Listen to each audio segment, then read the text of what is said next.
Para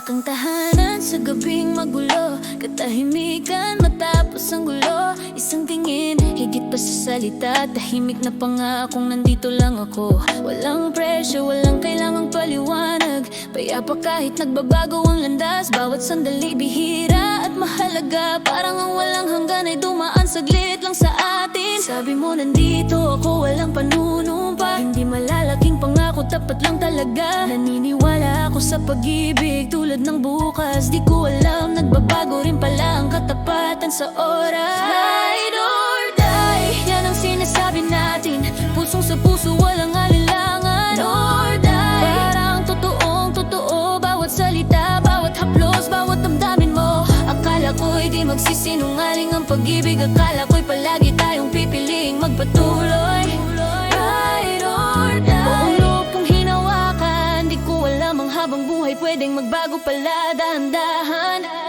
Nakakatawa kung paano nagiging flexible ang lagi kapag ang buhay ay nagsimulang sumubok ng totoo at madiin. Parehong salita, parehong kumpiyansang tono, pero ang gawa ay unti-unting nawawala ganon. Matapang sa caption, loyal sa post, pero tahimik kapag ikaw ang pinakakailangan kumost. Kasama mo ko ang ganda pakinggan, hanggang ang tunay na effort ay kasama na sa usapan. Ngayon ang ride or die uso at astig pakinggan, hanggang ang pasensya ay may presyong kailangang bayaran. Madaling maging matatagdag kapag ayos ang lahat, pero nawawala kapag kailangan talagang manatili at humawak. Ride or die, ngayon parang salita na lang, binitawan agad nung lahat ay magaan pa. Ride down, bali magtama, pero tanong ng realidad, kaya mo bang tumagal pa? Kung sasabay ka, sumabay kapag totoo na, hindi lang kapag ang pag-ibig ay madali at magaan pa. Ride or die, walang saysayan, kung nagbabago ka kapag ang pagmamahal ay humihingi ng lakas. Ayoko ng drama, ayoko ng tanikala, gusto ko lang ng konsistensya ngayon at bukas pa. Hindi kailangan ng sumpang mahirap, tuparin ang pagiging totoo at present. Sapat na rin ang tunay na pag-ibig, di maingay o palaban. Ito'y tahimik na kamay kapag ang bukas ay gumagalaw. Natutunan ko ang katapatan ay hindi sinisigaw, ito'y ginagawa kahit walang nakakakita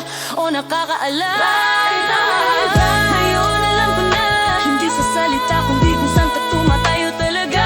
Di kailangan patunayan, maging present, maging totoo, sapat na yan. Kung sasama ka, sumama ng may respeto, kung hindi maging tapat, ayos lang din yon. Ride or die, ang ganda ng tunog nito, pero ang tunay na kahulugan na sa ginagawa mo. Para sa pag-ibig na lumalalim sa pagdaan ng oras, hindi perpekto sa salita, pero matatag sa gawa.